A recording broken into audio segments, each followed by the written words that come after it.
Monday, April 20th. I'm Rim. I'm Scott. And this is Geeknights. Tonight we have kind of a long show about Open Everything New York City 2009.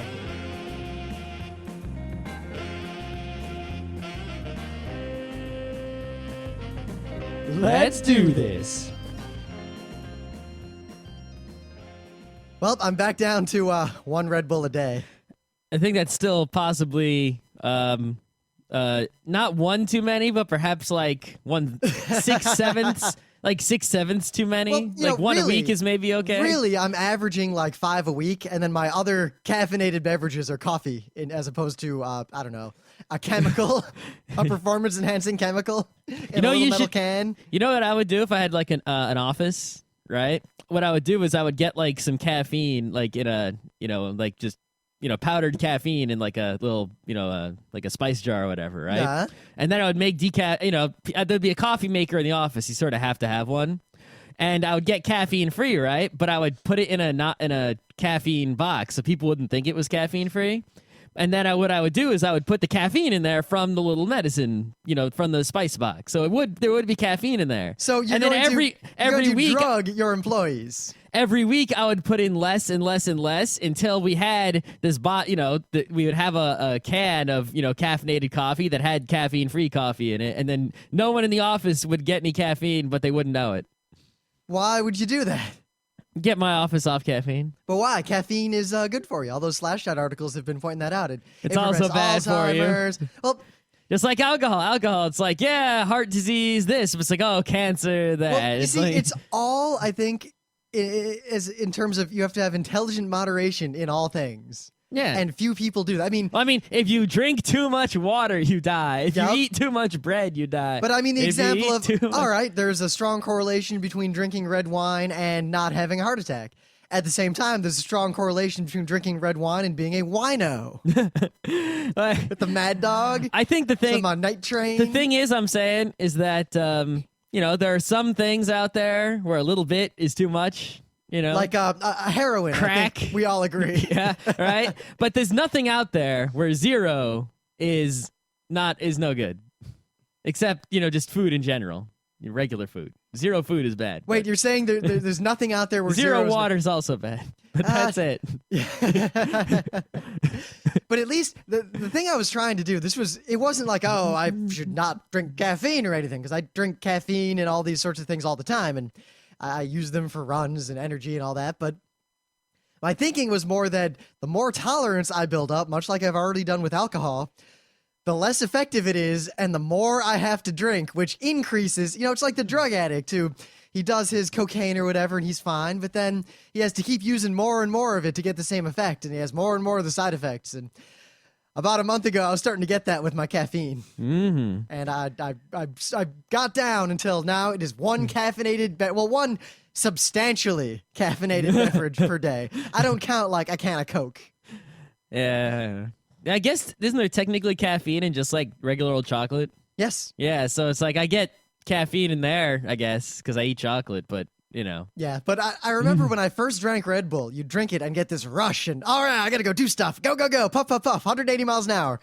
And it got to the point where I drink a Red Bull just to not fall asleep. Man, the main thing I think about Red Bull, though, is like they have like this great marketing where they they advertise on like all this awesome shit, and it's always like awesome sports stuff. It's like F1 cars. Right? They got like 4 F1 cars that say Red Bull on them. Remember how they really got going? I watched a TED video of like the greatest skydiving base jump guy in the world, and pretty much Red Bull sponsored everything he did. Yep. Well, plus look at how they got everything started. Their early marketing campaigns was they'd go to colleges and trendy places and be like, here, all the Red Bull you want. Go nuts. Yeah, or the beach, or, surfing, and, anything cool like that. And of course, the first frat boy thinks, new thing, caffeinated, mix it with vodka. Well, yeah, but I mean, it's like regardless of the beverage itself, right? It's all the money that is paid for that makes all these awesome things happen. Because, when you're... Wait. So are you saying that drinking Red Bull is basically charity for extreme sports? Yes, it is. Right? Because you think about it, right? I mean, those things, like that skydiving dude, right? He needs like all this equipment. He needs planes. He needs, think about how much shit he needs. You're not going to get like Morgan Stanley to back him. No one would ever pay for that, right? But the thing is, look at other people out there who get like Coca-Cola advertising, right? When you buy a can of Coke, they spend their money on a billboard, a TV ad. That doesn't really, do anything. At least, they could use the money to like, maybe do some real charitable work, saving starving people. Well, they do. Yeah. Well, but, paying for a guy to do awesome skydiving is better than paying for a billboard in Times Square. McDonald's and Burger King and all those things. I mean, there's always those logos all over F1 cars or all their different things, but Red Bull, I feel like, kind of goes out of its way to go after the more awesome stuff. Yeah. Anyway. So I'm performing a charitable world service here. Somewhat charitable. Yeah. It has charitable intent, but it is not going to the greatest. It's to the greatest charitable cause there is. No, it's not. But Yeah, that kind of comes in stark contrast after our weekend because we didn't even really announce it on the show because we went suddenly and we registered at the last minute. But we went to Open Everything New York City 2009 over the weekend, and part of the reason this whole caffeine thing came up was that I was very like methodically reducing my caffeine and energy drink input. And I was like planning and getting down to 1 drink a day. And we're at this thing and I'm giving all these talks and I'm kind of tired and I want some caffeine. I go get my 1 latte and it was like, I went to a non-Starbucks over by the UN and it was like the best latte I've ever had in my life. So I went and got another gigantic one. That was a good job. Yeah. All right. But we'll talk about that in the second half of the show because right before, like, we're both going out of town for an extended period. We weren't even going to do a show today. Well, we were going to do a show today because originally, right, I was going to drive you. You're going to Costa Rica tomorrow, and I was going to drive you to the airport tomorrow. My mom calls me yesterday, right? And I was sort of planning to go to Florida, but we didn't know when, and we were kind of like, we'll go. Yeah, your mom calls you, she's like, we're going tomorrow. She's like, Tuesday. And I'm like, Tuesday? I'm driving them to the airport Tuesday. How about Wednesday? How about late on Tuesday? How about, and she's like, no, it's got to be this one. She was intractable. It's like, it would not move. And I was like, come on. So Emily and I just relieved Scott of his chauffeur duty, and we're going to... I debated taking the helicopter, but we're in no rush. So we're just going to take the train down and then take the path over to like the... there's a helicopter to Newark? Yes. Oh, I thought the helicopter was only to JFK. There's helicopters to all 3. Oh, I would have taken the helicopter to Newark. The one to Newark is $170 a person. That's worth it. It is. It's I think 11 think about minutes. Think about how much trouble it's going to be, right? Think of how long it would have taken for me to drive you, right? And how the gas would have been like $20, something like that. No, if only. I was looking. It's not that expensive to fly from Stewart Airport next to our house to Newark or but JFK. Is there a flight at your convenient time? Well, there are little Isn't your flight out of Newark at like 11 a.m.? Yeah, it's at like 11:45. Yeah, so you gotta take off from like Stewart at like 6, Yeah, 7, but that's 8. when I flew to Raleigh for that convention a while ago. I was gonna fly out of LaGuardia. I think I flew out of LaGuardia, but it was easier and faster and not any more expensive to take a flight from Stewart Airport that connected with that flight at LaGuardia. So I did that.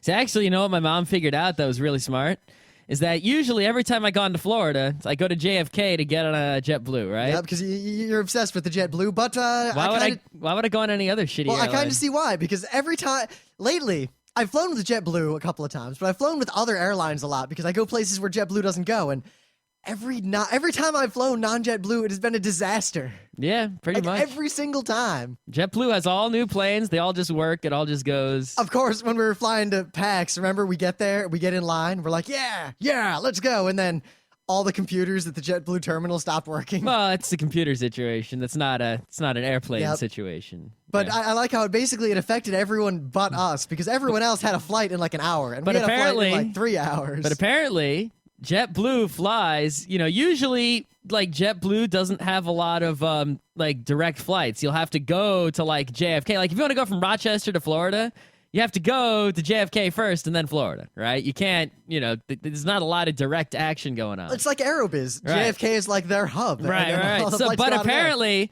there's so many big Jews in white planes going to Florida that you can fly from white planes to Florida direct. Oh.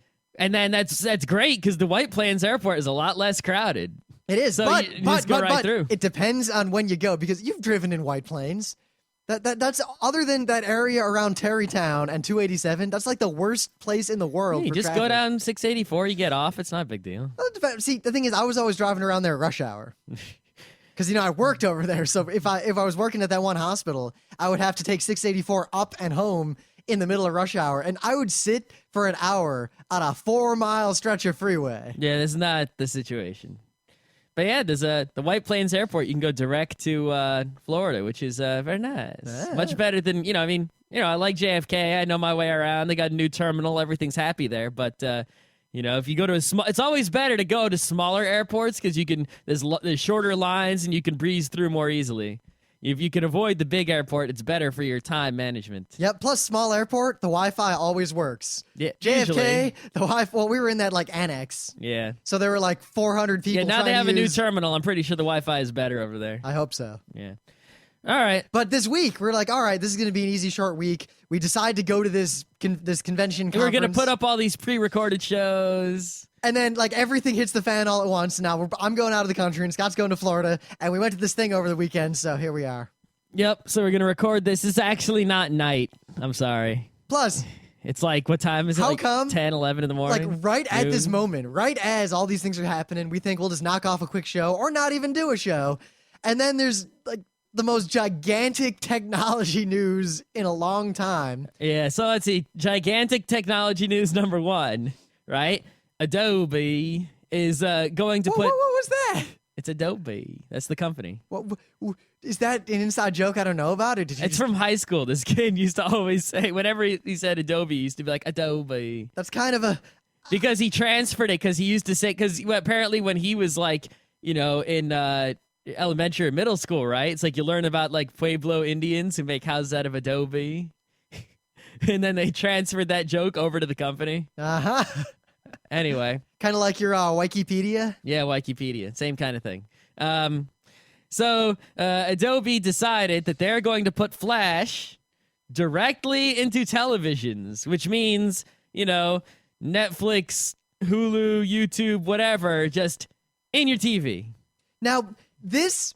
I feel I might like... wait to buy a TV until Well, it's strange because one, according to... I was reading through the comments in the Slashdot article, and a lot of people pointed out that so far, only the crappy television manufacturers are on board with this. Yeah, because that way it's like, hey, our TV doesn't have as awesome a display as yours. It's not doesn't have the greatest contrast ratio, but you know what? People don't give a shit about that. People give a shit about features. But even that's why they can sell so many shitty TVs with a VCR built in, because it's got more features than a TV without.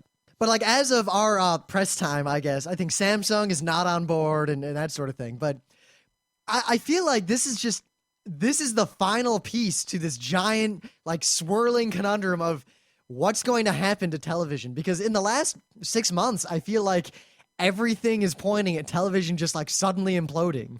Yeah, but I think what's actually happening here, right, is that people, they've always wanted to applianceize the computer, right? So they couldn't do that. So they tried to get web TV and stuff like that, to make, to sort of applianceize the internet. And it didn't work. So now, but what they can do, and I think what they figured out now, is if you take multimedia things, entertainment, video, right, audio, and applianceize not the whole internet, but the specific functions, specific sites, specific things, right? And put it directly into the television where people are comfortable with multimedia and video, that's going to work really well.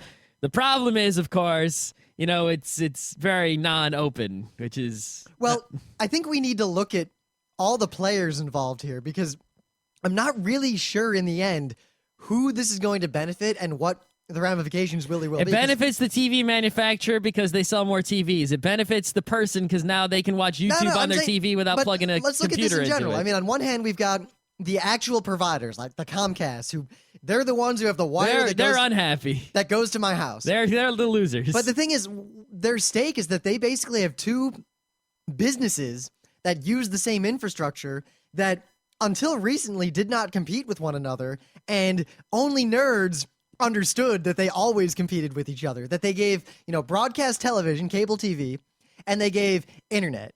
And originally, two separate things. And internet Well, it's the same thing with VoIP, right? It's that, we had specific, data to location services, right? And different data needed different physical infrastructure because, a phone audio to the house needed a special thing. Video to the house needed a different special thing. And we had all these hacks. Like, we needed to send data over the phone line, so we used modems. Yeah, our technology was so weak that we needed specialized hardware for specialized functionality. Now, the same exact hardware can provide all data, any data functionality, same thing. And they have to give up on the, specialized hardware for specialized tasks and realize everyone's just going to have one unified pipe to their house that has anything that can be digitized will go through that. And that's it. So look at these distributors now. They have cable TV, which is massively profitable and doesn't take much for them to do. And they have the internet thing. And suddenly now, all the hip people realize that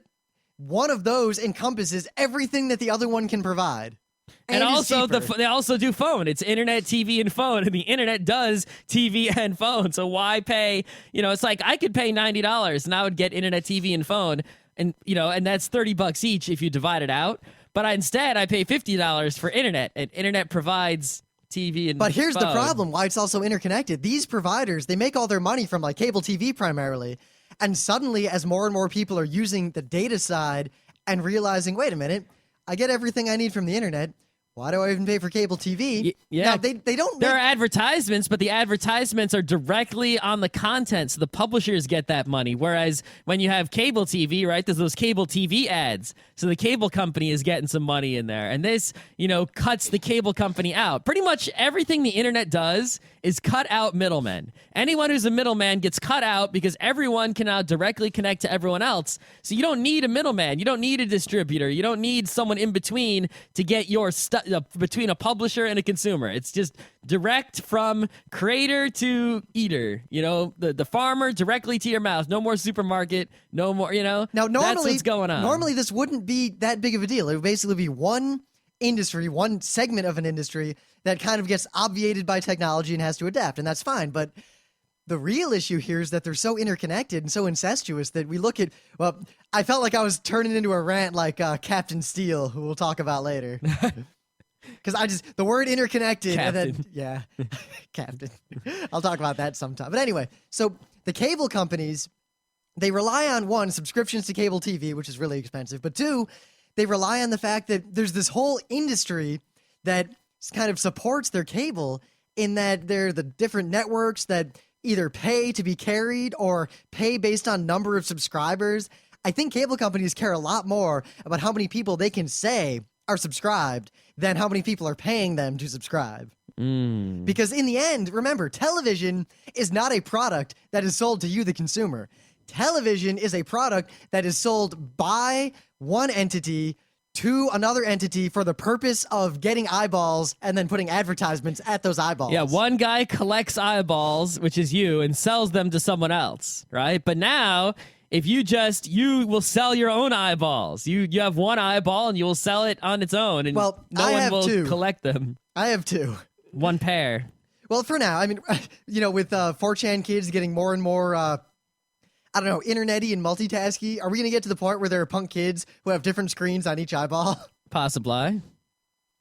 But the... Possibly. Yeah. That's not a joke. It is, because you're talking about eyes. No, that's not a joke. That was barely even a pun. Good job, Captain. So the cable companies are screwed by this because they can't make the money they expected to make off of data. And there's all the other concerns about data. But the content providers are just as bad off because their whole business model is make a show, sell it to advertisers. Mm-hmm. I think what they should do... But they can't capitalize off of the advertising on the internet the same way. I mean, look, Hulu, they show the one ad, and I think they realize that all the internet has shown them is that people don't watch their ads anyway. Yeah. I think what the cable company needs to do, right, is just... give up and realize that you are just a dumb pipe. You're just going to be a data for anything. That's all you are. You're not going to be able to do anything else. So give up and go for it. and then just charge what it actually costs plus a reasonable margin, and that's Here's the it. thing. That's not going to happen without government regulation, I don't think. Well, because the problem is that makes enough money. You know, you're charging cost plus a reasonable margin. You're going to make a reasonable margin. People will pay for it, right? Yep. The problem is it's less money than they're making now.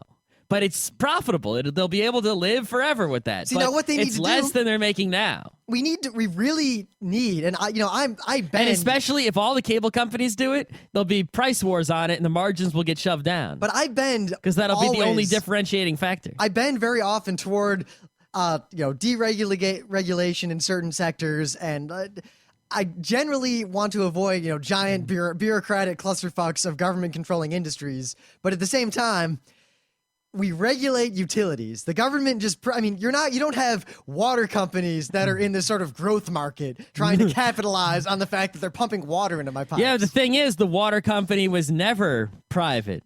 What happens when somebody has a private company, right? Let's say, you know what? It's and then simple. it becomes Scott, it's a simple. commodity.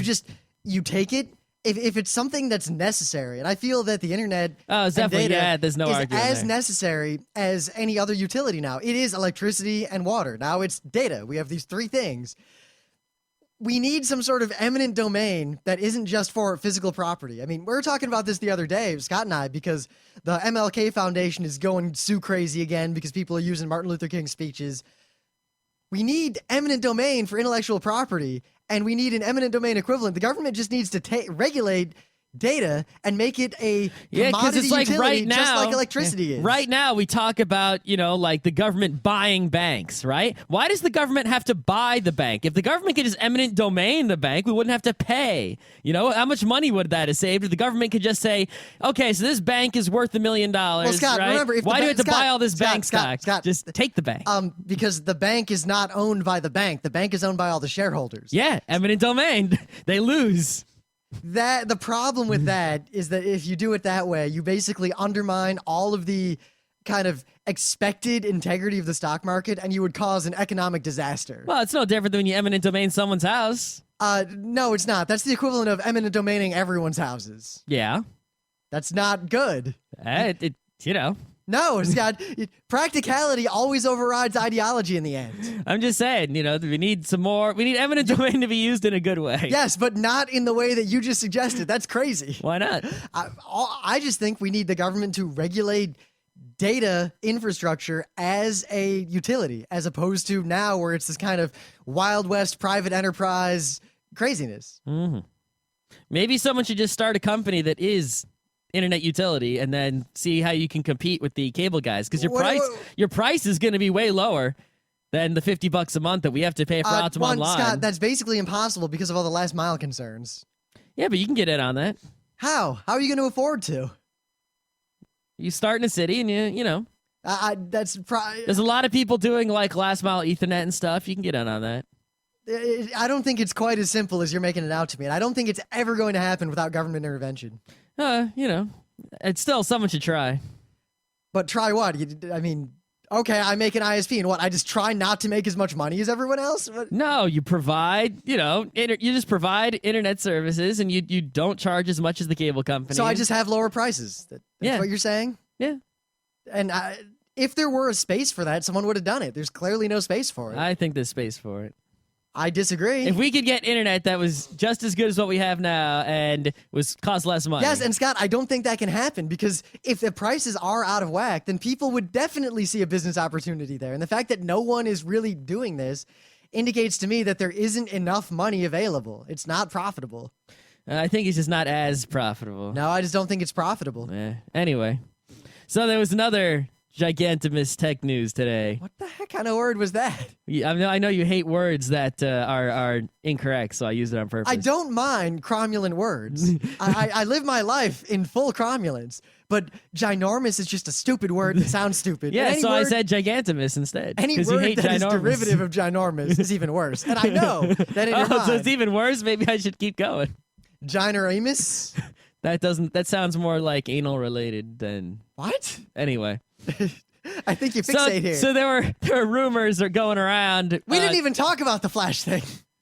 Yeah, we did. We basically just talked about ISPs. Well, because that's what the Flash thing really means in the end. There is, we won't talk about it now, but I think that was the first point I was going to make. I do think, the one other thing I could say about the Flash thing, though, is that I think it might cut off less technologically inclined people from the fullness of the internet. They might just, if they experience the internets only through, these applications in their television, then they're cut off from the whole thing. It's like, sort of like the AOLization, where you can't see the whole internet. You can only see this part that has been crafted for you by some company. Well, what I think is that the reason this is a concern, the second point I was going to get to, is that the content providers so far seem to be, for whatever reason, fully on the side of the cable TV industry, and they're trying to keep broadcast television going, and they're trying, remember the Boxy debacle with Hulu and all that? They desperately don't want people to stop watching TV, and they desperately want them to continue to use push media as opposed to pull media, and I feel like what they really need to do is look at this and say, why don't we just give up on the cable companies, let them stew their own juices, and just go internet full on? Mm-hmm. All right. So there were rumors going around last week that IBM would buy Sun Microsystems. And that, it seemed at least slightly reasonable because Sun is sort of important. They do a lot of stuff, but, they run Java and they actually still make computers, I'm pretty sure. Big servers and things, and Sun actually has a lot of really awesome open source stuff going on. Most notably, they got the VirtualBox, which is pretty great. They got an open SSO, which is a single sign-on solution that's really great. They got an open directory service, which goes along with the single sign-on, which is like an open LDAP kind of thing. They do lots of awesome open source stuff over down at Sun. They got Open Solaris. They got the Solaris operating system that's closed. They bought MySQL, right? Now, the rumors came, and there was a lot of talk, and then it all broke down, and there were a lot of speculation and rumors and ideas as to why IBM decided not to jump in on this. And then out of nowhere, Oracle says, you know what? We'll buy them. Yep. Today, Oracle bought Sun. They bought them. Now, we could talk a lot about all the different ramifications of this, but I think the primary one for people like us is that now Oracle and MySQL are owned by the same company. Those are like the two biggest relational databases there are. I mean, what else do we have? There's DB2, IBM's That doesn't count. That's nothing. Actually, that's not. That's widely deployed and widely used and big iron. That's scary. You didn't go in the Open New York City thing. We had to talk about enterprise stuff. Yep. Almost everyone there was a DB2 admin. Really? Yeah. Wow. I used to be a DB2 admin. Wow. And wasn't there also stuff like Sybase and shit, right? Well, the other big one is Postgres. Yep. And the problem is MySQL, I've been dubious of MySQL almost forever because it worked pretty well and it scaled pretty well, it performed pretty well. There were a lot of tools for it. It was easy, but at the same time, it was kind of this weird, I never trusted it because at any time, all the good features were always kind of pulled into the enterprise version. Well, that wasn't until Sun bought them. Yeah, as opposed to the community version that's free. Yeah, but MySQL is it's sort of, it's that thing. It goes so well with PHP, which is, I think, why they're so often put together. It's sort of that technology that works, but the architecture is sort of fundamentally flawed and it has a lot of these problems. But you can make it work, you'll get by, it won't be pretty, and a lot of companies just work on that. They got everything duct taped together, and it's got enough juice to keep it going, and that's how they go, right? And that's what MySQL is.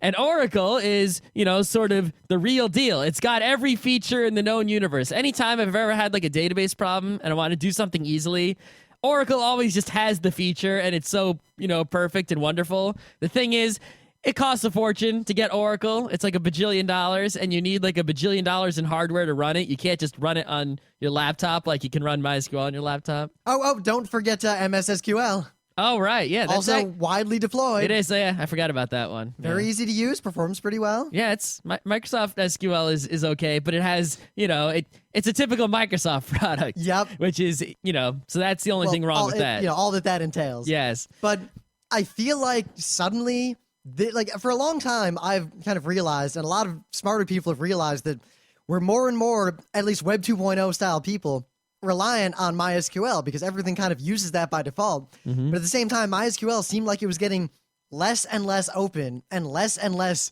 reliable. And more limiting. Like as you expand what you're doing, right? It's like MySQL becomes more and more problematic for you. Like, for example, you can use the MyISAM, what's it called? For your tables, right? Yeah, that's what I use. But if you use MyISAM, you don't get like all these nice, quality sort of more enterprise features of the InnoDB. But the InnoDB, right, doesn't have like the full text searching of the MyISAM. So it's like, it doesn't have both. You can't do both at once. The technical details of the problems I've always had with MySQL are numerous. I don't want to get into them, but if you take nothing away from this, but what I'm about to say now, Postgres is suddenly the future, and it's always been the future. Postgres is like the open source big iron database. It's hard. The thing is, it's harder to use. It's more learning is required. I haven't even learned it yet. Yeah, but in the last few years, actually in the last year, there have been giant leaps and bounds in Postgres support by various things. Like there's a PHP MyAdmin equivalent for Postgres and all these sorts of things. But, we use Postgres at work, and I really didn't know anything about Postgres until I got to the company I work at now, and we use it for a lot of stuff internally. I knew that it was the other open source database, and I knew that it was more difficult than MySQL, and I knew that, a lot of things out there, like, say, WordPress and stuff, sort of need. I mean, I'm sure there's a way to make WordPress work on Postgres, but these things were designed to work on MySQL, which is just what everyone uses. It's so easy. You just, you push a few buttons and there you go. You got your database and everything goes. So I've always used MySQL because I'm using things that just work so easily on it, and trying to use Postgres instead would have been very difficult. But even though it performs better, it's more reliable, it's more robust, it's pretty much better in every way except for the learning curve of getting into it and using it and the support natively by applications. It was always better. It's still better, and it's great. In terms of, under the hood, enterprise features, replication, reliability, security, but performance. No one really used it except really hardcore people. And I feel like as of today, with this Oracle buying Sun, I think a lot of the kind of hardcore open source developers are going to look at this and say, we can't trust MySQL for shit anymore. Yeah, it's like we sort of went, when Sun bought MySQL, but Sun was a good open source citizen. Yeah, they Sun played a lot nicer I just talked about all the great open source stuff that Sun does. More so than anyone expected. Sun played nice. Like they came into the sandbox, they took over one of the sandcastles, and they didn't step on it. Yeah, they made Java open source, right? I mean, come on. They kept Java closed for how long before open sourcing it? They were all good. But now I wonder, how nice is it the open source Sun stuff going to be now? I mean, see, I think it doesn't matter. The stuff that's already been open sourced Oracle can't lock it up because people will just fork it out. If they lock up Java and the next Java release is closed source, we'll just fork the previous Java release into the open source Java, and that'll be that. But I wonder what Oracle's going to do, and it could, I don't think it matters. I think that regardless of what happens from this day forward, I think there's going to be a massive shift toward Postgres in open source development. But I think in the enterprise realm, there's going to be there's a lot of people out there who use like the J2EE, stack, right? And I think that the Java Solaris Oracle stack is going to get a big boost in the enterprise world. I think enterprise web stuff and enterprise, database driven web stuff is really going to suddenly dichotomize into either IBM WebSphere or some sort of... I don't think it'll go to IBM WebSphere. Well, I think it'll be between... Scott, it already is. Not too many. Yeah, a lot more than you think. Yeah. But I feel like IBM WebSphere is going to be the big player. No. But the big player is going to be Scott, Oracle and Microsoft. You didn't even let me finish. 'Cause I don't think you understand how widely deployed WebSphere is and how many big iron enterprise people use it. I hate it. I administered it for years, and it was a disaster. But it's, again, at that conference... Everyone knew it. Everyone used it. Everyone supported it. All the big firms, that was their backbone. I'm looking at I haven't seen WebSphere appear in a single job listing, and I've been looking at job listings for weeks now. You know why? Because there are an infinite number of WebSphere developers and admins available. So many people know it that in fact, half the people, we were looking to hire at our company. Almost everyone who applied was a WebSphere, Java, Tomcat kind of guy. Uh-huh. So if you need someone like that, there are 100 people. You can just snap your fingers and they'll work for you for almost nothing. I see a lot of people doing Java-powered sites, but not on WebSphere. They're doing it on, Well, WebSphere is one of those big iron enterprise things. I mean, a little 100-person company is probably not going to use it, but a lot of big places use it in a lot of ways they probably shouldn't. Anyway. But I feel like that... But is WebSphere a relational database? WebSphere is like Tomcat. Yes, that's a Java application server. That's Yes. not a database. It isn't, but under the hood, what databases they use. I'm just saying that I feel like the big competition for the WebSphere paradigm, which often uses DB2 on the back end, will be appliances that'll just be sold by Oracle that'll do everything. It'll be Java and their database and like everything you need all in one appliance. Buy it, turn it on, it works. Yeah, well, I think that's what they're going to push. Well, because Sun does the hardware, right? So Yeah. I feel like this acquisition gives them all these little pieces that now they can trivially integrate together into some sort of unified platform that goes way beyond any existing unified platform. Yeah, At least for enterprisey stuff, not the things that we do, the things that companies do. Yeah, because even look, Microsoft, they'll sell you SQL Server, right, and with IIS and such, but they won't sell it to you on a machine. You have to buy a machine with from Dell and get that stuff pre-installed and then configure it yourself or whatever. Now Oracle can sell you a piece of hardware with Oracle running on it, with everything already running, already configured, etc. That's something that I don't think anyone else sells that except IBM maybe. IBM has similar offerings. Yeah, they'll sell you a piece of hardware with a WebSphere on it and such, but yeah. Postgres is the only part I care about. Yeah. And if you are... I'm also worried about some of the other Sun open sourcey stuff. I don't use the single sign-on, but I use the VirtualBox, and the single sign-on I'd like to use. I don't know. It'd be nice if that stuff just sort of kept up. But I just used something called Likewise, and that gives you perfect single sign-on with any Linux, Unix, whatever through just Active Directory. So as long as you have an Active Directory server. Oh, but that's the client side. Yeah. What Sun gives you the server. Oh, yeah, I know. You got to have the Microsoft Active Directory server. Yeah, this replaces the Microsoft Active Directory server, so you can run one of these and then have all your Macs, Windows, and Linuxes sign in. Yeah, well, we can do that anyway. Just you got to, client-side stuff has to be done to make that work. Yep.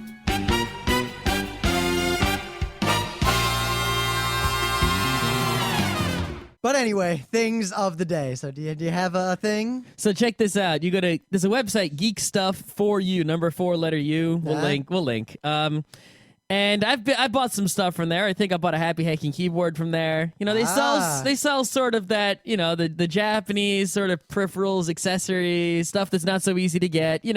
Sort of a ThinkGeek, but not quite. It's ThinkGeek, but actual computer hardware you can use. And on their website, I saw something, the Acrylic Cowboy. Now, Acrylic Cowboy, I think, is a company that makes a whole bunch of... It sounds vaguely like a sex toy. Yeah, it does. But it's not. What they do is they make computer cases that are made of acrylic, which is kind of cool. But the Acrylic Cowboy, this specific one, is way awesome. What it is a flat piece. It's a computer case, but it's not a box. It's just a flat piece of acrylic with some holes in it.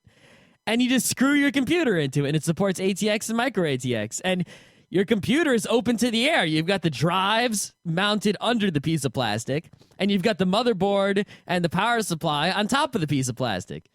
And that's it. And, your computer's open to the air, so I wouldn't use this in an environment where something might splash onto it. It's not so good.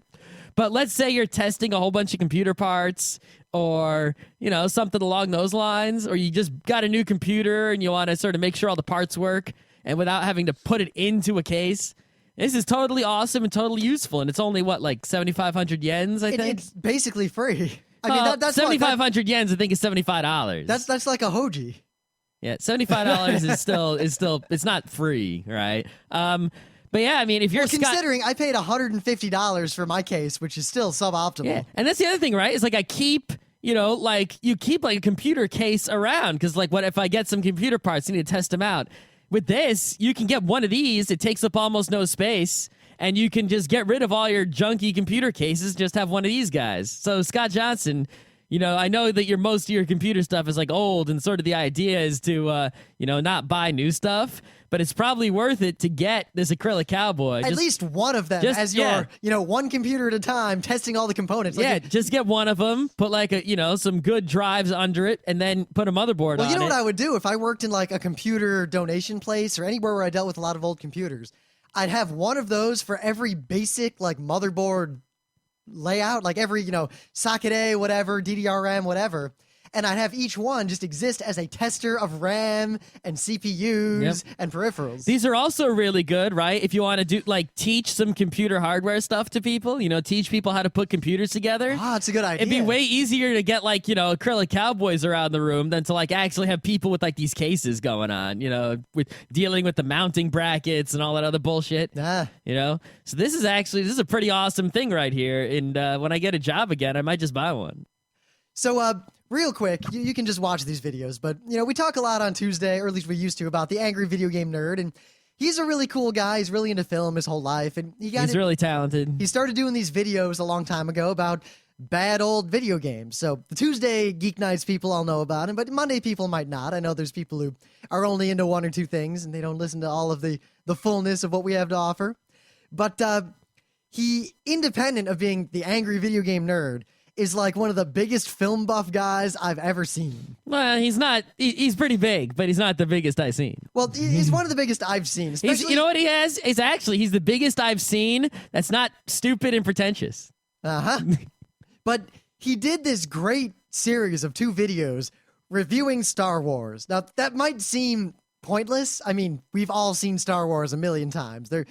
Star Wars has possibly been reviewed and discussed more than any movie ever, especially among geeks.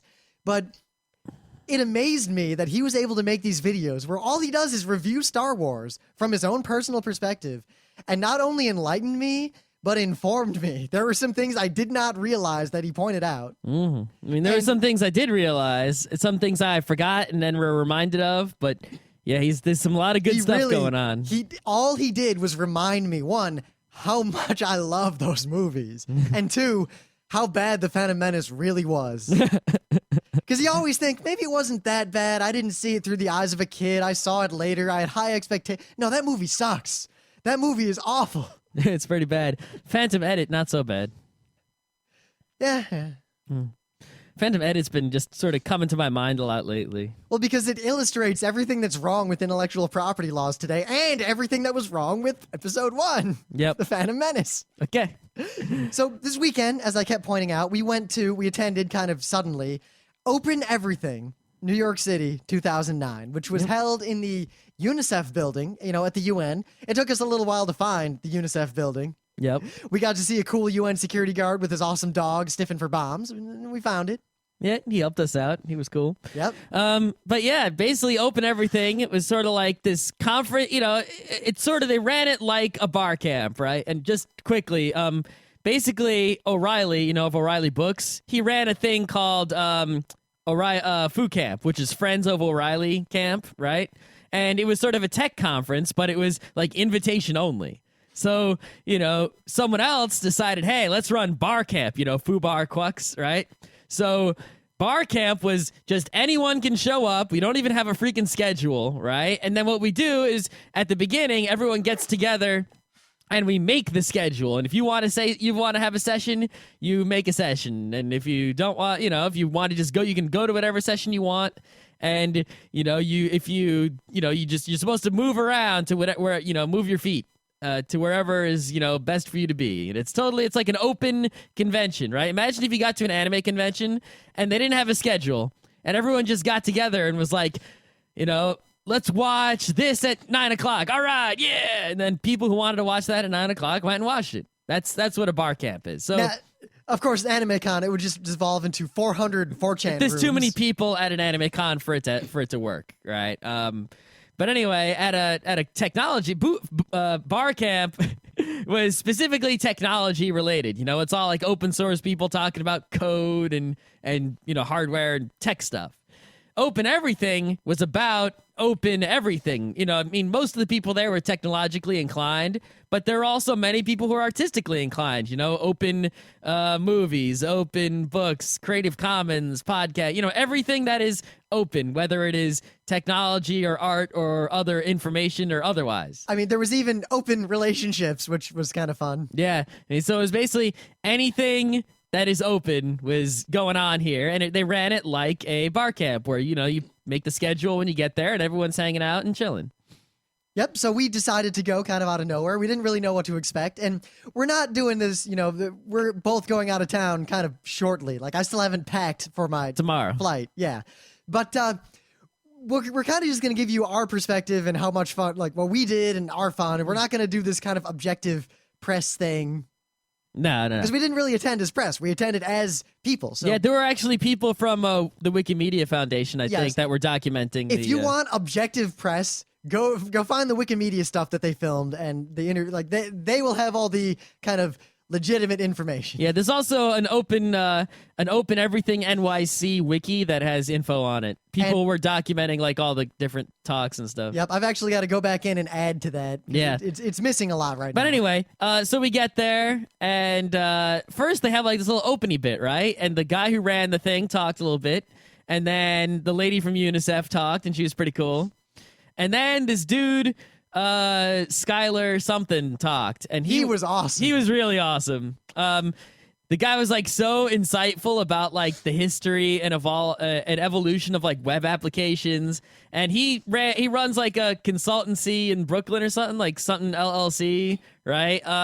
But apparently he worked with UNICEF to make like this rapid SMS thing, which is basically a web application with an SMS interface, so that. And basically, they deploy it to places, you know, that need help. Well, basically, what the main thing he pointed out, what it isn't always obvious to people, is that Africa, in particular, does not have an internet infrastructure like we do. And I mean, they have internet. I mean, you get Nigerian spam, but they don't have the infrastructure to where basically SMS and cell service covers most of the continent. Yep. But it's crappy old cell service, but you know, it works. But it works. But you know, we have all these solutions for disaster relief and, you know, tracking information in the not in the like industrialized world, that just the infrastructure we take for granted, and our solutions kind of rely on that. But you really need to look at what already exists in the poor places in Africa to figure out how to help these people and how to build infrastructure. So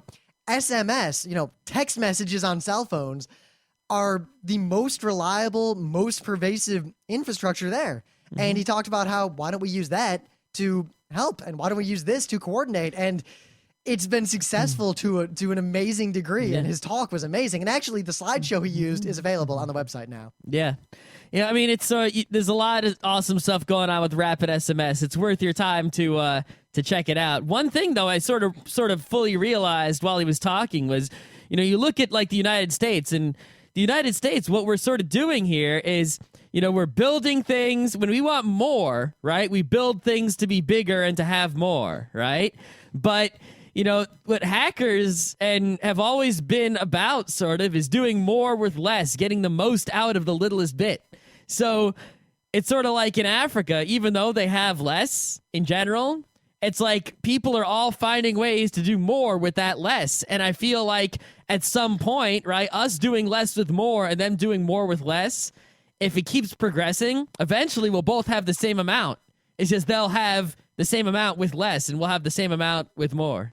But if we combine the two, we'll be able to do more with less. Of course. Yeah. I think there needs to be a lot more work on doing more with less. But I guess the whole gist of this conference was, and he, the guy who ran it, Britain, gave a really... John Britton? Yeah, he summed it up very simply that Open Everything is not, like, you should read that as an imperative statement. Open everything. That, in general, opening things up will always solve more problems than it will create, as opposed to closing everything. And that when in doubt, or when there's, you know, all things being equal, you should have things open, and you should work on things openly and collaborate openly and solve problems together in an open manner. Yeah, as opposed to, I mean, because it can go two ways. You can go open everything, as in we're going to talk about all the things that are open, like open source, open Creative Commons, right?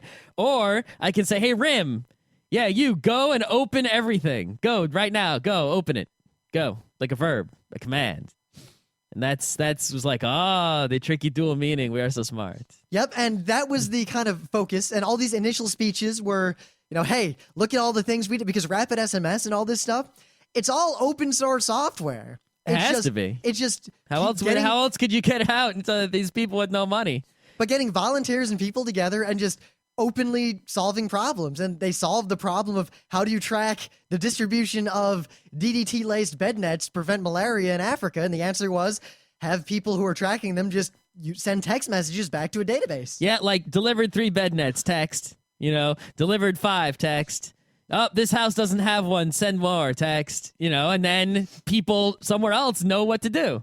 They also, another cool one was the testing of kids for malnutrition, and they found that like the circumference of your upper arm was like directly related to malnutrition. So they made a little measuring device that had red, yellow, and green, and you would just wrap it around a kid's arm, see what the color, what number it showed up on, what the color was, and send a text message, kid in such and such village, number 100 yellow. And then they would message you back, like, because you don't have a doctor going to the village, right? A normal person, they would just, get a message like, give emergency rations. Okay. And it was all interlinked with the database. So the idea was that an untrained person, all they need to be trained to do is send a text message and wrap a bracelet around a kid's arm. Yep. And then not only would they get instructions back, but now the database can immediately, for example, say it determines, a percentage of children in this particular village are severely malnourished. Now they know, all right, we need to send food aid to this village immediately. And it gets there as fast as it can get there. And you can respond to these disasters. Because it's like, imagine if you got a big boat full of food. You got all these people around the world gave charity. You got a whole boat full of food. Somali pirates didn't get you. You land, right? Okay, how much food do we send where? It's not like, there's grocery stores everywhere sending in orders.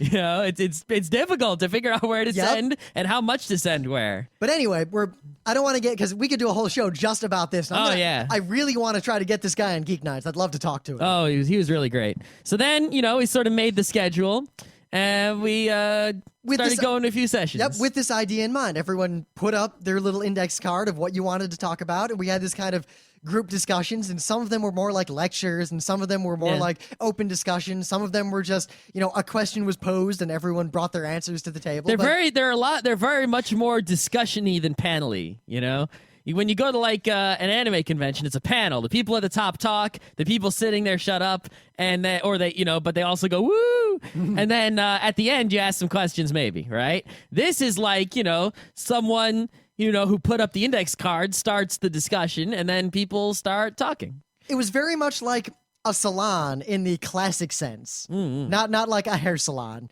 If you don't know what I mean, Wikipedia will tell you. One thing I feel bad about, the very first one I went to was some guy was like, write code now. That's what he put on a card. Oh, and he didn't. No one wanted to write any code. He was wearing an EFF shirt. Oh, that guy was cool. He was a cool dude. It was weird because it was like you could tell who was cool and who wasn't cool. All right, I will say this right now. Almost everyone there. It was like 99% of the people were cool. And I have nothing really bad to say about anyone I met there, except for one person we're going to talk about. Yeah. But we're saving him for the end here. We are going to save him.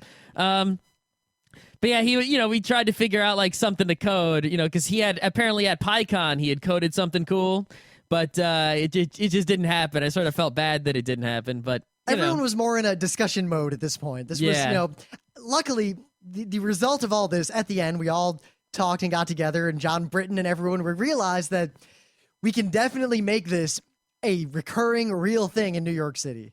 Oh, yeah, for sure. So we might not get the same turnout on a more regular basis, because when you have more meetings, you get less people at each, but I think it definitely would get enough critical mass to be something worthwhile. Yes, but we're going to talk about all these details later. I mean, we're just, from our perspective, we showed up not knowing what to expect. We get there, at the early time, and almost no one was there yet. It was all just the organizers, and one of the keynote speakers was sitting there. So we all kind of sat around with the laptops, chatting, meeting people, and just kind of hanging out and relaxing.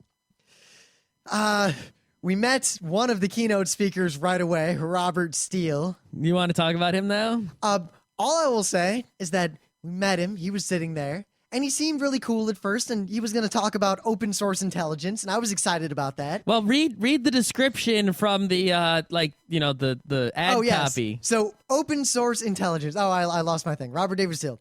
Robert David Steele, the foremost proponent for open source intelligence, OSINT, and public intelligence in the public interest, will introduce, quote, the other open source. In combination, free open source software and OSINT empower the public as never before. Information asymmetries and data pathologies that have been used to concentrate wealth and perpetuate poverty, disease, and the externalization of environmental costs, as well as to promote wars that benefit the few at the expense of the many, will be explained. Each person will receive a book, yada, yada, yada. And it seems like the whole idea here, there's a lot of text. It says the guy's like a former spy, right? Yes. Is like an actual real deal spy? Is a former U.S. spy, co-founder of the U.S. Marine Corps Intelligence Center, and CEO of Open Source Solutions Network, as well as a pro bono CEO and angel founder of the Earth Intelligence Network. And there's a lot of charity and stuff. And yeah, so this totally, from the description, it's like, man, this is awesome. A real spy is going to talk about open source intelligence, which is like, ooh, that's something I want to see. And the guy is sitting right there. Like, he's just sitting at the table, and I'm sitting at the table, and Scott's sitting at the table, and John Britton is going around, and they're, like, setting up the tables and all the stuff. And he seemed really cool. And he said something, and I said something, and Scott said something. And we're kind of having this, get to know each other conversation. And I was really looking forward to his talk. And then, like, things went downhill so fast. I guess what I want to say is that Open Everything New York City was an amazing event. We're going to talk about some of the specifics in great detail in future shows. And things that we discussed and learned there will be, things that we will, affect our opinions and discussions for quite some time. The event was amazing, but we're not really covering the event. We're covering our experience at the event. And Robert Steele, in the middle of talking about, politics and the world, and so far seemed pretty intelligent, out of nowhere says, and I quote, "But as we all agree, Obama..." Well, he said, I hope everyone realizes by now that Obama is just Bush in blackface. And we're like... And everyone at this table kind of looks at each other like, did he just say what I think he just said? It's like, what the fuck? And he went on this tack for a little while. Yeah, and basically it turned out he was one of those people where it's like, no matter what you say, like if I would have said, how's the baseball team doing? He would have kept going on what he was talking about. He would have responded like, yeah, baseball team, open intelligence, Bush, blah. It's like, what? That has nothing to do with what I just said. And it's like one of those people who says the thing that is their thing and can't say anything about anything else. But then I was thinking, all right, maybe he's just crass. Maybe his point was just that, left, right, the two-party system, the same thing always happens in the end. Yep, all right, I'm gonna let that go. You let that go? I didn't let it go. No. I was already Here's over what that. I thought in my mind. I'm going to let that go and not antagonize him and just... Oh, I didn't want to antagonize him because I was pretty sure he was crazy. And antagonizing a crazy person is a waste of... I was going to let him continue and see if he continued to dig the hole that he started digging. Oh, he dug. 30 seconds later, this is an exact quote. "This will affect poor people, even white people." Two racist things out of nowhere. Yeah. Yeah, and good God. And this was one of the keynote speakers. And even John Britton was kind of like, yeah. Well, afterwards, John Britton told us, I wasn't sure if I actually wanted to let this guy talk. Because apparently the guy had talked at, like, Hope, right? And Hope is Hackers on Planet Earth, which is sort of like the DEF CON of New York. It's run by, it sort of spawned out of 2600 magazine and such. Hope is very respectable. But apparently they let this guy talk at Hope. And, and John Britton had seen him there. And apparently he swore a lot. So John was apprehensive about letting him speak at Open Everything. But he did let him, and yeah. Good God. But that aside, more people start showing up. Alex and Jess, our friends, show up, and the groups start forming and coalescing. We went to that open talk, and I was real inspired by the UNICEF lady to just like quit my job and work for UNICEF. Maybe I will. Maybe I'll email them up. Like, it suddenly reminded me of how much I want to do stuff like that and how good of an organization UNICEF is. Yeah, they're pretty good. It's one of those things where everyone knows UNICEF does good works, but when you start to realize specifically what they do, well, I mean, you compare them to like some of the, not every charitable organization is equal. And it's like you look around and it's like, some of them are like, Salvation Army, and then some of them are like Goodwill, and then some of them are like UNICEF. And it's like, oh, one is clearly not like the other. But we kind of take our leave of Robert Steele and avoid him for the rest of the day. Oh, yes, very much so. And then, we were the first round of talks, and which one did you sit in on? I went to Write Code Now. Then we did our Open is Inevitable. Well, I meant the first round because I went to Open Education, and it was this 17-year-old high school punk kid who was obviously really, really nervous, but had an interesting idea, and the discussion that came out of that was really cool. And this is the amazingness about these sorts of events. This 17-year-old gives a brief talk about how to make high school curriculum open such that we can spread education to people that can't afford it and spread it around the world and kind of give people more access to education. And from that, over the course of the day, a bunch of people kept going to the same talk over and over again. They kind of monopolized the one table all day, and they ended up forming an organization. I forget what they called it. And they're going to try to make this a real organization and try to influence curriculum in New York now. So something came out of it. It was pretty cool. That's pretty cool. I didn't notice that because that was separate from me. Yep. But then, after that, Scott and I wanted to do something called Openness is Inevitable. Yep. And we gave a little talk, and then it turned into a discussion. And I linked in the forums. There are actually surprisingly a lot of pictures of that discussion as opposed to many of the other discussions. Okay. Like, if you look at the Flickr, there are a lot of pictures of that particular talk around that particular table. Mm-hmm. But, in that discussion, certain analogies, people kept using analogies a lot. And one analogy involved wizards. Yeah, we talked about how people who understand internet technology and code are fast becoming wizards, and an open society will only make them more likened unto wizards. So this cool guy... And our current society, the law cannot contain, it doesn't account for people with magical powers. So one of the guys who was really cool and was at this talk thought it was a really, really good idea. So he scheduled later in the day, who will watch the wizards? Yeah. I think that was actually good because I have a feeling that at bar camps, the schedule gets filled right away. And I think it was cool that we didn't fill the whole schedule immediately, that we were able to... have empty slots, and thus things that we discussed right away, we were able to add new sessions to sort of continue those later, which sort of made it, it would have been nicer if we could rearrange the schedule, shift some things down to sort of keep things together, continue one session longer as opposed to end it and start it again later. The suggestion I made that people seem to be on board with was that instead of having just this straight up grid with all these tables being equal, we need 4 different tracks, one of which is the rapid fire 30-40 minute talks. And one of them is the lecture hall. You want to do a straight up lecture. And one of them is the workshop where everyone's going to code something. And we need to kind of differentiate the different kinds of talks and kinds of things people want to do. Yep. Also, I think it'd be cool if instead of we broke it down by sessions. We said these are 40 minutes. We need to break it down by time, So if I want to give a 1-hour lecture, so I put in 1 hour of lecture. Another guy needs a 5-minute lecture, so put in a 5-minute, and just schedule it at a time that's, open. Why, there's no reason that we should have this, structured, blocks. We could have the times just lined up. But in the end, it worked really well, and I went to a lot of amazing talks, and I was confronted with contrary opinions that were intelligently formed, something that does not happen often on the internet. No, it does not.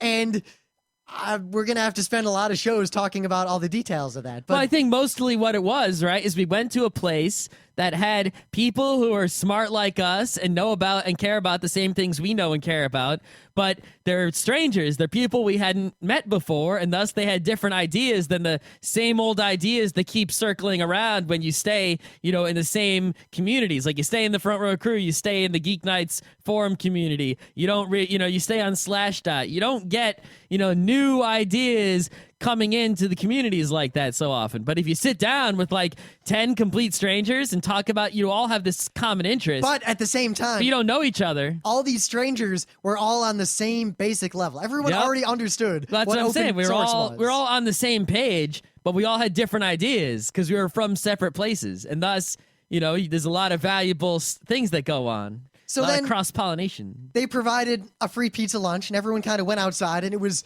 so nice The out. weather was the greatest weather. It should just be that weather every day, everywhere. It was so nice that we proposed for the second half, why don't we have the rest of these discussions outside? And everyone was like, yes. There are a few problems with the outside, such as wind blowing things around And buses and driving loud by. buses, but the weather was so great that those slight inconveniences didn't matter. But we got a big lunch, and everyone kind of mingled and talked and exchanged business cards, and it was super awesome. And then we all went back in, and Robert Steele got to give his talk. And I want to point out... I think we went outside after Robert Steele. Did we? Yeah. I don't recall. It was Robert Steele, then outside, I think. It's hard to say. I don't remember. I don't remember. I'm pretty sure we ate, then we went inside, had Robert Steele, and then we had the lectures outside. And I feel like we went down to Robert Steele, then went outside, and then the pizza showed up, and then I don't remember. Regardless, Robert Steele, I'm going to be open. This guy is crazy. Like, He's a crazy, crazy conspiracy nut job. we all go back in, and we sit around in the big lecture hall where the UNICEF lady talked and Shaler talked and Skylar. It's spelled not like Skylar. I know, right? Yeah, it messes me up. It does. And he says blackface again within 30 seconds. And no sentence he said had anything to do with any other sentence he said. And his graphic design of his slides were that crazy conspiracy I graphic think design. some sort of research, it might have already been done, needs to be put into the fact that conspiracy theory crazy people all use the same graphic design, those really dense graphs that don't make any sense at all, and all these lines like pointing at each other, and all these arbitrary distinctions between two different things that don't make sense. Mm-hmm. Maybe there's something with the paranoid mind, but basically we're sitting in the front row, front row crew, and I have my laptop, and I'm furiously taking notes as to how crazy this guy is. And periodically Scott will like grab my hand and like type something on my laptop. And at one point, Because we didn't want to say anything out loud, and we didn't want to like antagonize him. Because you have this crazy guy, he's already crazy. It's like, it's really, there's nothing I could say to him that would be productive in any way. All it would do is make him crazier and it would just make everything bad, and I don't want to do that. It's like I just want him to go away and be quiet, and that be the end of it. I want this crazy person away. So we didn't want to say anything. We didn't want to ask a question. We didn't want to make a comment. We didn't want to start a debate. So after his third crazy graph came up, I type time cube. I'm sure you all know about time cube. And I show it to Scott, and Scott's like, oh my God. And we show it to Alex and Jess, and we're all on the same page there. We realize, independently of us, in the other section of seats, someone else had a piece of paper he was taking notes, and he just wrote time cube on it and held it up for everyone behind him.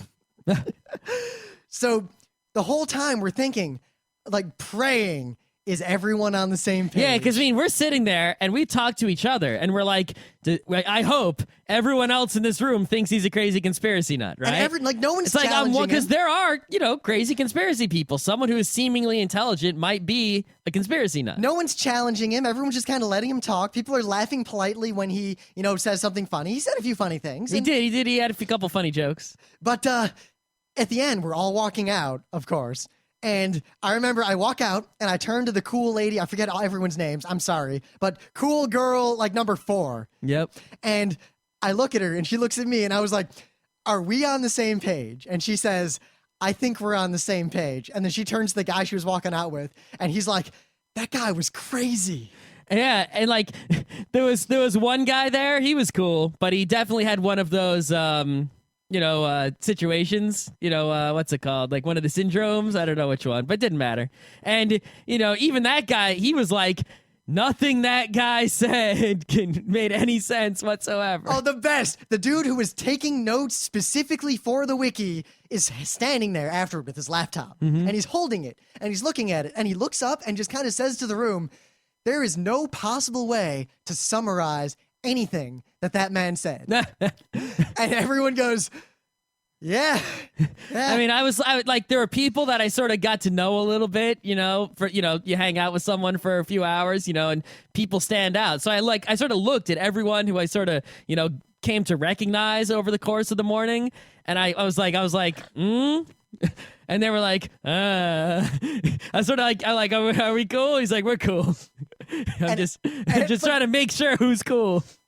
But it was amazing. To give you an example, at one point, after the 9th crazy graph comes up, I stopped writing crazy graph because I kept noting crazy graph. Eventually, all right, there's no more. I can't even begin to describe these graphs. But he has the graph that's talking about the differences between harmonized giving and organized giving, and there was a heart on one of them and like an X on one of them, and the lines were pointing past each other, and there was a pig, and but then he stops and he brings up 9/11, and I'm like, and I pull up his Wikipedia page, and then the discussion, someone's like, this guy is a crazy 9/11 conspiracy nut, and I'm like, oh boy, here we go. And he says, and a sentence that in and of itself is relatively benign: in the best case scenario, the September 11th attacks and the 9/11 Commission were a gross oversight and gross negligence. Gross incompetence, I think he said. Yeah, and that's all right. That's about, And then, in the span of 45 seconds, he reminds us that Kennedy was murdered by the Cubans in revenge for the Bay of Pigs, and this is documented, by the way, and that Martin Luther King was killed by an FBI sniper, as we all know. And of course, good God, he went he was already off the deep end, and he found another deep end to go off of. The deeper end. That's like if you were already in the bottom of a swimming pool, right? But the swimming pool was right next to the fault in the bottom of the ocean, and there was a diving board underwater. And he jumped on the underwater diving board and dove deeper under the water. And then he said, and I quote, World War III began in 1988.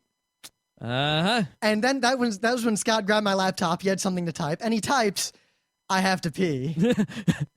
Because we stopped paying attention to this guy at this point. Yep. And the only other thing I really want to point out is that then he pulls out his beret for the Earth Rescue Circle. That was funny, though. It was a pretty cool beret, but oh my God. Yeah. Oh my God. And of course, one planet, one God, one we. He's kind of religious too. Yeah. Anyway, the one thing though is I started to read his crazy book, which was free, by the way. I didn't even take a copy. Rim took a copy. He gave us all a copy of his hardcover book. Yeah. Okay. And I think that, of course he's a crazy conspiracy nut, right? But there is sort of this one idea maybe buried that he's just incapable of communicating properly because he's crazy. In that, really is that, right now, intelligence in terms of, government intelligence, right, is all about keeping secrets, right? Oh, the CIA knows something no one else knows, that way they can get ahead, right? In the games the governments play. And he's saying, really, what you need is, if all the raw information is open, right? It's no longer about the secrets you have that someone else doesn't have. It's now about, your ability to analyze the information, to collect it and aggregate it and analyze it and all that, He's like, in one of the chapters in the book, I read barely any of it, but he talks about how come we haven't translated all these documents in Arabic? And I don't know what documents he's talking about. He's probably crazy, but it's true. It's like, why haven't we translated everything? We need to, if we're going to have all this open information, then intelligence is no longer going to be about spying and uncovering secrets. It's going to be about waiting in this big pool of, information that everyone has access to and figuring it out and making the sense of it and creating the intelligence from that data. And, that's sort of right. And I don't know. But the other thing that he's sort of right about still being crazy is that if all that raw data is completely open and you fight for it to be that way, and it is that way, then that can somehow restore the integrity of the government because, people can say, hey, you're wrong. Because, the government right now, right? Look, they come around and say, oh, we're doing this. And they say, we have to do this because of something secret we can't tell you. Well, if there are no secrets, the government can't get away with that anymore. Now, I have one tiny hope that I am so sure is not the case, but it would be amazing if this guy were just an Andy Kaufman. That would be amazing. Like, if he were just pulling all of our legs. I know that's probably not the case, but it's almost definitely not the case when you look at how many books he's done and such. This man, Robert Steele, do not let him speak at any event that you ever run, because he will talk about speaking at your event as though you endorsed him. Now here, allow me to become a conspiracy nut myself for a mere moment. What if, he was a CIA spy, right? Or something like that? What if he knew stuff? What if he knew stuff and the CIA has a way of turning people into crazy conspiracy nuts where they will tell the truth, but their minds are fucked up in some way to where they make crazy graphs and say things in a crazy way so no one believes them? You see, I've explained his crazy conspiracy nuttiness with a further crazy conspiracy that I don't think is true in any way, because I am not a crazy conspiracy nut. But do not let him talk. He is crazy. Unless you want some epic lols, stay far away. Yes. But the thing is, he was well-meaning. That's the one thing we can say for him. The guy clearly really cares about the world and really cares about people and wants to make the world a better place. And he's like, he doesn't want war. He wants peace. He wants to, help. He's just trying to make the world a better place with crazy graphs. Exactly. But after that, and after everyone collectively went outside and went, wow, this weather is great, and that guy's crazy. Then we went back in. We had our afternoon of sessions, and it was super awesome. And then we had the final talk. Leslie Hawthorne, who is pretty cool. She's the Google Summer of Code person. Yep.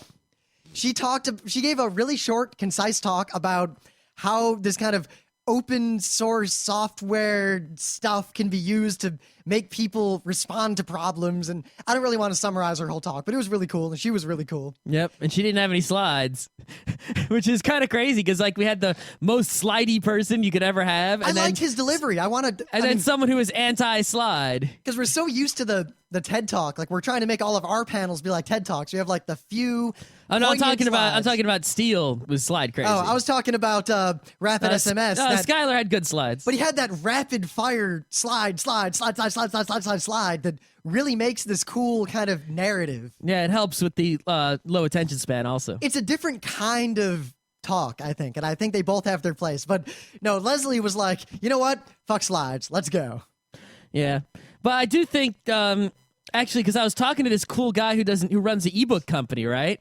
And basically, what he does is he takes he'll take all the ebooks related to medicine, put them together into an ebook library, and sell it to doctors. Or he'll make an ebook law library and sell it to lawyers. And he says, now you can have the law in the palm of your hand. It's sort of like So anyway, what that guy was talking about was, I sort of lost my train of thought a little bit here. Yeah. Regardless. Oh, right. He talked about how, if you're learning, right, trying to learn something, if you read something once, you remember X%. If you have something read to you, you remember X%. But if you read and have it read to you at the same time, you remember like 80%. And I think what Skylar did in his slideshow, right, by having the rapid fire slides, it's like when he would list 4 things, he had 4 slides with 1 word each. And as he said them, he showed the slides. So it was like word slide, word slide, word slide. You get the reading to you and the reading of your own at the same time for that 80% learning, All right, we've gone on way too long. So that's all right. We need a long show if we're not going to do shows the rest of the week. We're going to wrap this up. Suffice it to say, we will be talking about Open Everything and some of the specific topics and talks that happened in the future. We're going to try to become a big part of this going forward because it was super awesome. And we definitely need to make some more inroads into the tech openness communities. But everyone there was super awesome. It was an amazing time.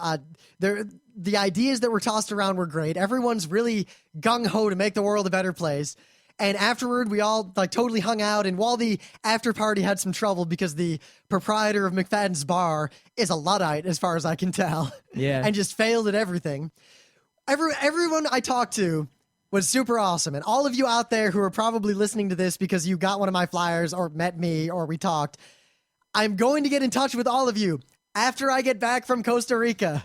Yeah, I'll probably email people when I get back from Florida. And to all of you Geek Nights people, in the future, we're going to talk about these again, and we will give you dates. It is worth your while to come to Open Everything events. And they're not just in New York. They're all around the world. There's one in Hong Kong. There's one in Germany. There was one in like Omaha or Wisconsin, Nebraska, somewhere in the middle of the country. I forget. Go to the Open Everything website. Yes, and on that note, I'm going to pack for my trip. I'm going to go eat my barbecue burrito.